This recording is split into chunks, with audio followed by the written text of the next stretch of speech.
Allah'ın selamı, rahmeti, bereketi, Peygamber Efendimiz sallallahu aleyhi ve sellemin şefaati, ümmeti Muhammed'in üzerine olsun inşallah. Sevgili dinleyenler, Hayat Akarken programında bugün de sizlerle birlikteliğimize bu vahiy yolculuğunda Kur'an'ı anlayabilmek için başlıyoruz inşallah. Kıymetli dinleyicilerimiz, bugün Bakara suresinde 253. ayet-i kerimeden bir başlangıç yapacağız ve bizlere Sayın Mehmet Erşahin yardımcı olacak. Kur'an'ı okuyup anlayabilmemiz için kendisini dinleyeceğiz inşallah. Bakara suresindeki birlikteliğimizde 253. ayet-i kerimeden de başlamış olalım.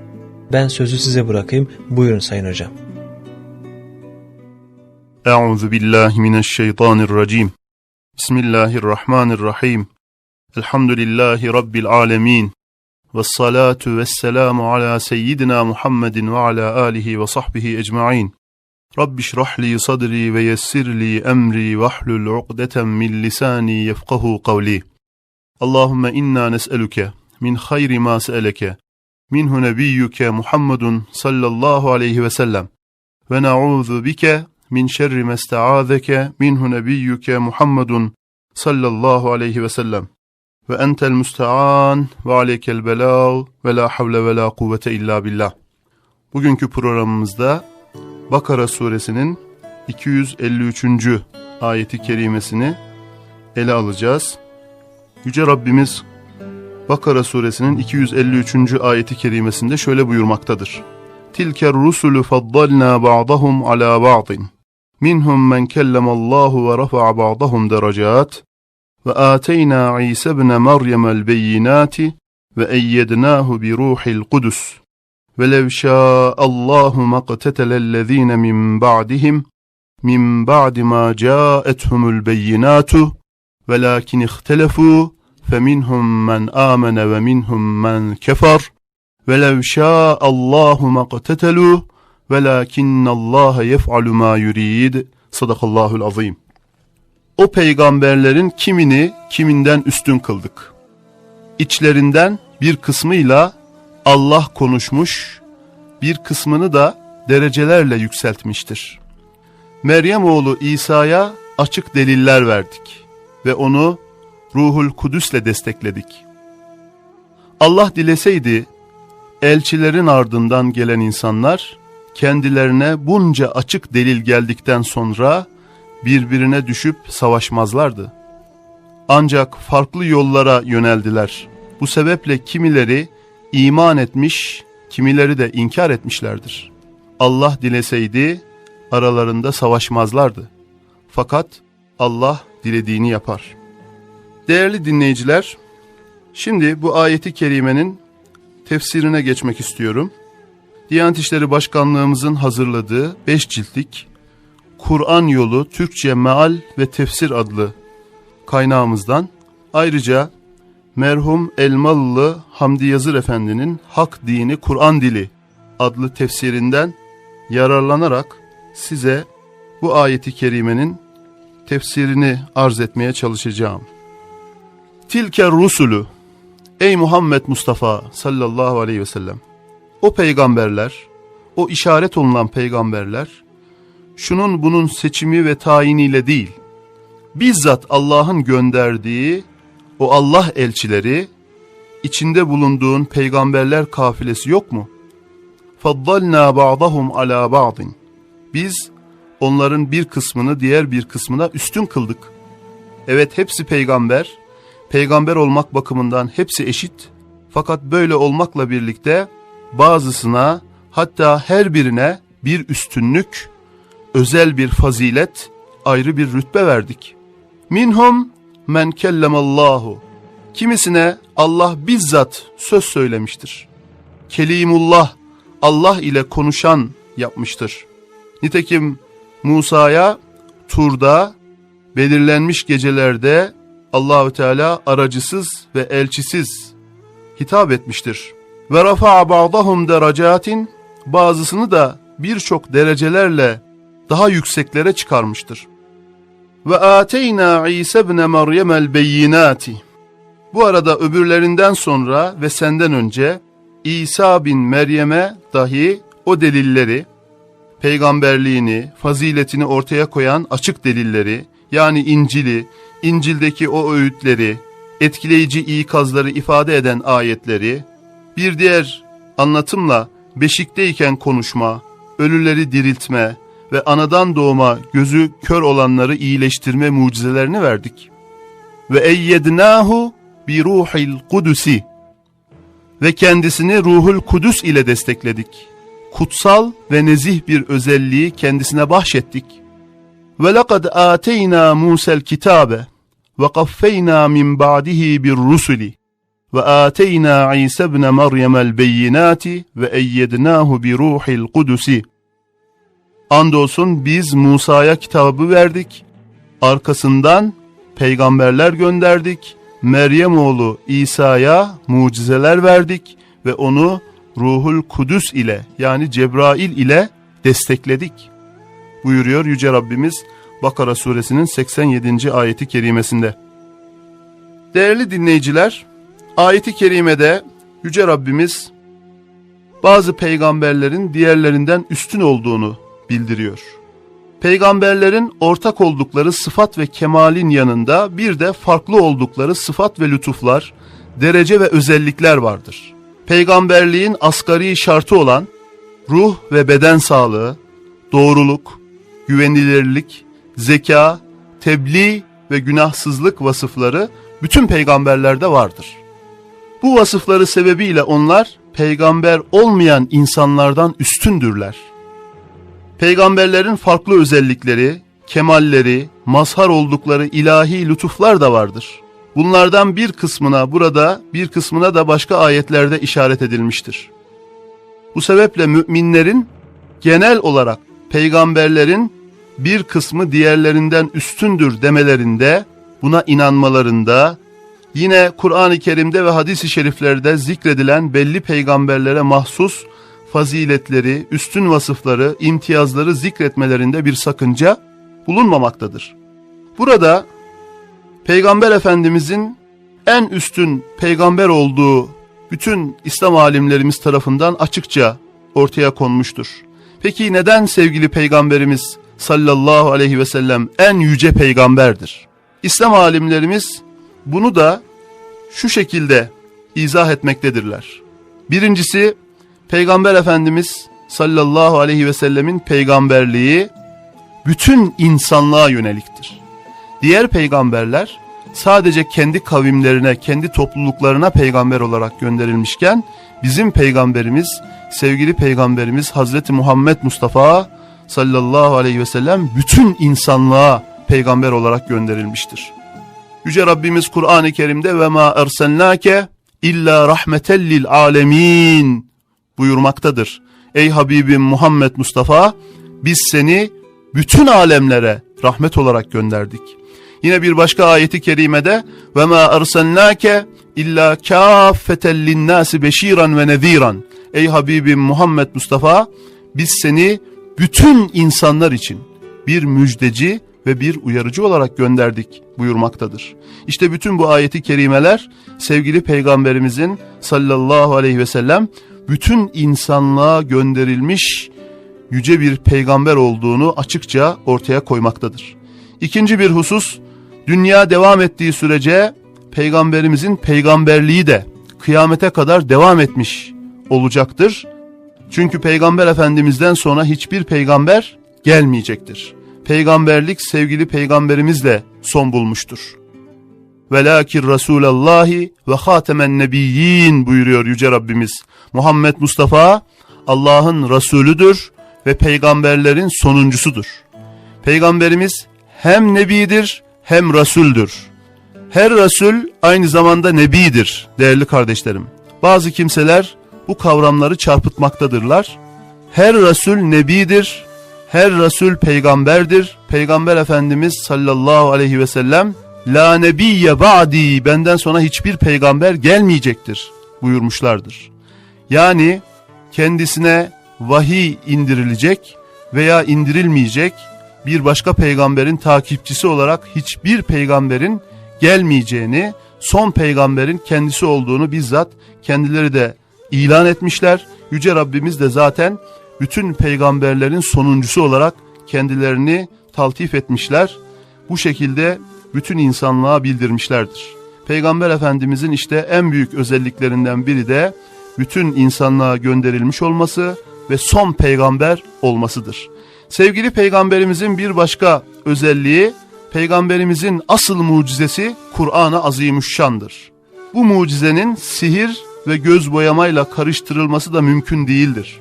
Kendisinden sonra da bu mucize, yani yüce kitabımız Kur'an-ı Kerim kıyamete kadar devam etmektedir, devam edecektir.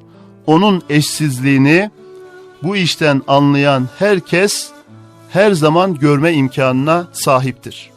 Bir başka husus, peygamberimizin getirdiği din, faydalıyı elde etme, zararlıdan uzak kalma ve insanı kendisi için mukadder olan en üstün kemale ulaştırma şeklinde 3 evrensel temele dayanmaktadır. Bir başka nokta, kısa bir zaman içinde sevgili Peygamberimiz sallallahu aleyhi ve sellem bütün İslam düşmanlarını yenilgiye uğratmış ve ülkelerini fethetmiştir. Yine sevgili Peygamberimizin en büyük mucizesi olan Kur'an-ı Kerim, kesin rivayet yoluyla günümüze kadar nakledilmiştir. Hiçbir ayetinde, hiçbir harfinde en küçük değişiklik olmamıştır. Kıyamete kadar da olmayacaktır. Sevgili Peygamberimizin bir başka özelliği, Peygamber Efendimizin kabri şerifleri bellidir ve ümmeti kendisine yaklaşıp kendisini ziyaret etme imkanına, sevgilerini sunma imkanına, kendilerine salatü selam getirme imkanına sahiptir. Değerli kardeşlerim, ayeti kerimelerin tefsirinde şöyle bir rivayete rastlıyoruz. Ene seyyidu veled ibni Adem. Ene seyyidu veledi Adem ve la fahra. Ben Adem oğullarının efendisiyim fakat böbürlenme ve övünme yoktur. Peygamber Efendimiz sallallahu aleyhi ve sellem bu hadis-i şeriflerinde insanlığın efendisi olduğunu, alemlere rahmet olarak gönderildiğini, yine bir başka hadis-i şeriflerinde ene Habibullah, ben Allah'ın en sevgili kuluyum ve la fahra, ancak övünmek yoktur buyurarak Peygamber Efendimiz bu gerçeği dile getirmişlerdir. Biraz önce okuduğumuz ayeti kerimede Yüce Rabbimiz tilker rusulü faddalna ba'dahum ala ba'din buyurmuştu. O peygamberleri biz kimisini diğerlerinden üstün kıldık. O peygamberlerin kimini kiminden üstün kıldık buyurmuşlardı. Yine Bakara suresinin 285. ayeti kerimesinde la nuferriku beyne ahadin min rusulihi, biz Allah'ın peygamberlerinden hiçbirini ayırmayız buyurmaktadır. Bu ayeti kerime arasında biraz önce okuduğumuz ayeti kerime ile la nuferriku beyne ahadin min rusulihi ayeti kerimesi arasında herhangi bir tezat söz konusu değildir değerli kardeşlerim. Çünkü bütün Müslümanlar iman esaslarından birisi olarak peygamberlere, bütün peygamberlere iman etmeleri gerekir. İşte peygamber olması açısından biz bütün peygamberleri severiz, bütün peygamberlere iman ederiz. Ancak biraz önce de açıkladığımız gibi fazilet bakımından, derece bakımından bazı peygamberler diğerlerine üstün kılınmıştır.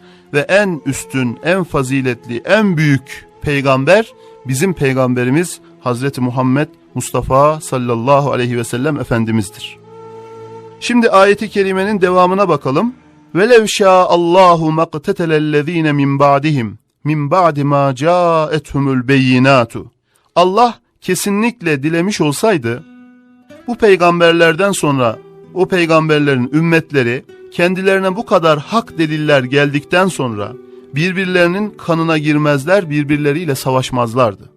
وَلَاكِنْ اِخْتَلَفُوا, fakat böyle olmadı, onlar ihtilaf ettiler. Çeşitli fırkalara, milletlere ayrıldılar. Yani nefislerine uydular, şeytana uydular. Allah'ın ve peygamberlerinin emirlerini yerine getirmediler. İhtilafa düştüler. فَمِنْهُمْ مَنْ آمَنَ وَمِنْهُمْ مَنْ كَفَرَ. Kimisi iman etti, peygamberlerinin dinini benimsedi. Kimisi de yüz çevirdi ve kafir oldu. Olabildiğince birbirlerinin kanına girdiler. Nice savaşlar yaptılar, hala da yapmaktadırlar. Günümüzde yaşanan haksız savaşların, katliamların sebebi de maalesef insanların şeytana uyması ve nefislerinin esiri olmasıdır. Allah hepimizi şeytanın vesvesesinden ve nefsimizin şerrinden korusun. Ayet-i kerimelere devam ediyoruz. Velev şâ'Allâhu maktetelû. Allah dilemiş olsaydı ümmetler hiçbir zaman iman ve inkar ile birbirlerinden farklı oldukları halde bile birbirlerinin kanına giremezlerdi, savaşmazlardı. Bu ayeti kerimeyi Elmalılı merhum Hamdi Yazır Efendi çok güzel tefsir etmiş. Allah savaş olmamasını dilemiş olsaydı bazı durumlarda yaptığı gibi onu yapacak insanlara irade ve kudret vermez veya irade ve kudretlerini hükümsüz bırakır da hepsini zorla ve mecburen barışa ve anlaşmaya sevk eyler, çarpışma ve savaşa dair hiçbir hareket yaptırmaz ve o zaman bunlar üzerinde cebriye mezhebi cereyan eder ve fiillerinde hür değil mecbur ve zorlanmış olurlardı. Halbuki cebriye mezhebinin batıl bir mezhep olduğunu bütün ehli sünnet itikadına sahip olan Müslümanlar bilir. Allah kuluna cüz'i bir irade vermiştir, doğruyu yanlışı göstermiştir, hak peygamberler göndermiştir, ilahi kitaplar indirmiştir, bütün kullarını çok sevmektedir, bütün kullarının cennete girmesini, hidayete ermesini istemektedir. Ama insanlar Allah'ın kendilerine verdiği cüz'i iradeyi, akıllarını, tercihlerini yanlış yönlerde kullanır ve Allah'a isyan ederler, peygamberlerine isyan ederlerse o zaman bütün sorumluluk insanların kendisine ait olur. İnsanlar bu yanlış tercihlerinden dolayı da hem bu dünyada hem de ahirette cezalarını çekerler. Ayet-i kerime şöyle devam ediyor. Velakinnallâhe yef'alu mâ yurid. Allah ne dilerse onu yapar. Dilediğine koruma, dilediğine yenilgi verir. Mutlak irade O'nundur, tam tercih O'nundur, mutlak kudret O'nundur. Bir sonraki ayeti kerimeye geçiyoruz. Bakara suresinin 254. ayeti kerimesine geçiyoruz. Yüce Rabbimiz şöyle buyuruyor. Ya eyyühellezine amenu enfiqu mimma razaknakum min qabli en ye'tiye yevmun la bey'un fihi ve la hulletun ve la şefaatun vel kafirune humuz zalimun. Ey iman edenler! Alım satım ve aracılığın olmadığı bir gün gelip çatmadan Allah'ın size verdiklerinden onun için harcama yapın. Kafirler zalimlerin ta kendileridir. Şimdi bu ayeti kerimenin tefsirine geçiyoruz. Ya eyyühellezine amenu. Ey Allah'a ve bütün peygamberlerine iman eden Muhammed ümmeti. Ey iman eden kullarım. Enfiqu mimma razaknakum min qabli en ye'tiye yevmun la bey'un fihi ve la hulletun ve la şefa'a. Bir kıyamet günü gelecek ki onda ne alım satım, fidye ve mübadele değişme, ne dostluk, ne şefaat hiçbiri bulunmayacak. O gün gelmeden önce alım satım yapmak, Allah için kardeşlik ve dostluk sağlamak, şefaatçi ve yardımcı bulmak mümkün olan dünyadaki günlerde gerekli hazırlıkları yapmak üzere size herhangi bir sebeple bölüştürdüğümüz mallardan Allah yolunda nafaka verin, infak edin, harcayın. Yani zekatınızı, sadakanızı zamanında eksiksiz ve geciktirmeden verin. Mallarınızın üzerinize farz olan haklarını eda etmek için zekatlarınızı yerli yerine harcayın. Kafirler gibi mallarınızı keyiflere, arzulara göre harcamayın. Boşuna telef etmeyin, israf etmeyin. Farz olan hakları gizleyip de kendinizi cezaya uğratmayın. Vel kafirune humuz zalimun. Unutmayın ki Allah'a, peygamberlerine ve o dehşetli güne, bu emirlere iman etmeyen o kafirler hep zalimlerdir. Onlar zalimlerin ta kendileridir. Değerli kardeşlerim, bu ayeti kerimenin tefsiriyle ilgili olarak Yüce Rabbimiz Kur'an-ı Azimuşşan'da Zuhruf suresinin 67. ayeti kerimesinde de şöyle buyurmaktadır. El-ahillâ'u yevmeizim ba'duhum li ba'din aduvun illel muttakin. Allah'a saygı duyup kötülükten sakınanlar müstesna olmak üzere dünyadayken kötülükte dost olanlar o gün birbirlerine düşman kesilirler. İşte bu ayeti kerime adeta biraz önce okuduğumuz ayeti kerimeyi açıklamaktadır değerli kardeşlerim. O dehşetli gün gelmeden önce Peygamber Efendimizin sallallahu aleyhi ve sellem beyanıyla dinarın ve dirhemin geçmediği, hiçbir paranın pulun geçmediği o gün gelmeden önce üzerimizde kul hakları varsa mutlaka bu dünyadayken, sağlıklıyken, zenginken, halimiz vaktimiz yerindeyken, fırsatlar elimizdeyken bu imkanları iyi değerlendirmeli ve bir an önce hak sahiplerine haklarını ödemeli, kul haklarından dolayı ilgili kimselerden helallik almalı ve ahiretten önce, bu dünyadan ayrılmadan önce, ölüm bize gelmeden önce mutlaka Yüce Rabbimizin sevgisini ve rızasını kazanmalı, cenneti ve cemalullahı elde etmeli ve cehennem azabından kurtulmalıyız.